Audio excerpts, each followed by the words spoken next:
you all know what inflation is after all. We do live in an inflationary world, for good or for bad, mostly for bad.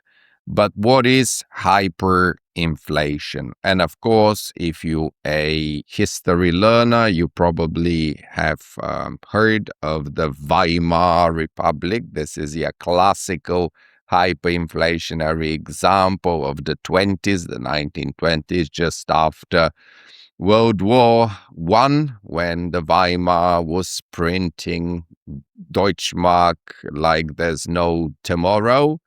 Other examples, I guess, are more recently Zimbabwe and Venezuela.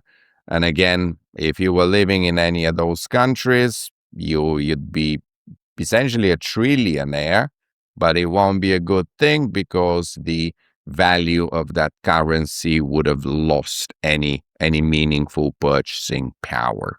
Now, we've got a technical definition of hyperinflation here for the CFA program, and what we are looking for is a cumulative inflation of at least 100% over 3 years. So watch out for that within the item set. Magic number 100%, but that's got to be cumulative over 3 years. Now, if you want to annualize this, it works out to 26% annual inflation rate. So there's the magic number. You basically look for either 100% over 3 years or 26% inflation rate per annum. That's going to place us in hyperinflationary territory. Now, from our economic studies, we already know then when we've got inflation, the FX will depreciate. You can explain this in a variety of ways, including the purchasing power parity.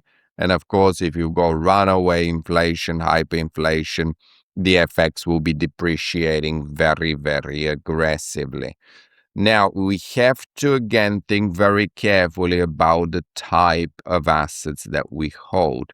So we've got the monetary and we've got the non-monetary.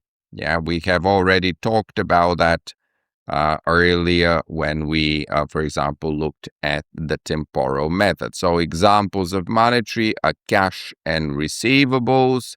And of course, you could say payables is a liability, debt is a liability. And then for non-monetary, the main ones were inventory, property, plant and equipment, land, that sort of thing. These are the non-monetary. Now, think about yourself living in the Weimar Republic or in Zimbabwe. Would you want to hold cash or would you want someone to owe you money? Yeah, so you've got accounts receivable. And obviously the answer is no, you wouldn't want that because that cash will be worthless tomorrow. At the worst of those inflation periods, maybe prices were doubling twice daily. Okay, so you were losing your purchasing power overnight, literally. Now, non-monetary items are either not affected or less affected by inflation because even if prices are doubling, even if the actual currency is losing value, you still have the inventory. Maybe you have a car that you want to sell. Maybe you've got a machine that you got to sell. And of course, your factories, your properties, your land still holds value. So the point that I'm trying to make is that if you've got any monetary items, stick a very, very sad face here because those guys will vanish over time. So if we are consolidating the overseas values, we are okay here to use the current or closing rate, which of course will be dropping, okay? It makes sense to be using the closing rate. Cash, receivables, payables, that will simply vanish within the consolidated statements once we've converted the depreciating local currency in our more stable reporting currency. However, we must not use the closing rate for non-monetary items because obviously you still have the inventory to sell, you still have those factories, those properties. You don't want their value to vanish within the consolidated statements because they, of course, are non-monetary, so they hold their value much better. So hopefully, after this warm-up explanation, it will come as no surprise that if we operate under US GAAP, we should use the temporal method. Why should we use the temporal method? Well, because inventory and property will be converted at their appropriate historical rates from the time you bought the inventory or the property. So that historical rate would be higher than the closing rate, which is depreciating due to the hyperinflation. But then for all your monetary items, you will be using the closing rate, which is depreciating. So your cash is vanishing, your receivables are vanishing.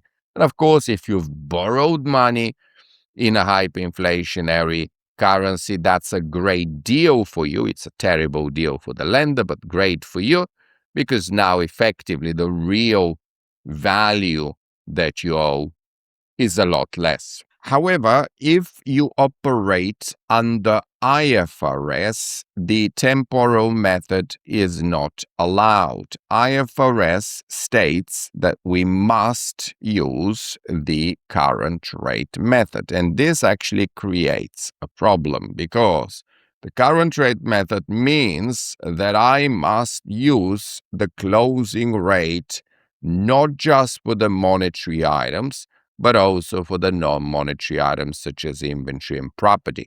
And if I just leave it at that, if I'm just using the current rate method without making any adjustments, then inventory and property are going to vanish within the consolidated statements, which, as you can understand, is a problem. So IFRS solves that problem by first restating the non-monetary items using a price index. Well, so when I say price index, think about CPI, Consumer Price Index. So we're going to look at the inflation rate that's occurred during the year, and we are going to restate the balance sheet items upwards. But careful, we're only going to perform that restatement on the non-monetary items. Of course, we don't want to restate the monetary items because they are going to be losing value. So, to cut a long story short, IFRS would allow you to use the current rate method. In fact, it would require you to use the current rate method. So you would use the closing rate for all balance sheet items. But before you do that, you will have to restate the non-monetary items by the CPI. And just like we had to record a gain or a loss in the income statement for the temporal method earlier, and we would record maybe a gain if we had a net monetary asset and the currency appreciated, and we would, of course, report a loss if the currency depreciated.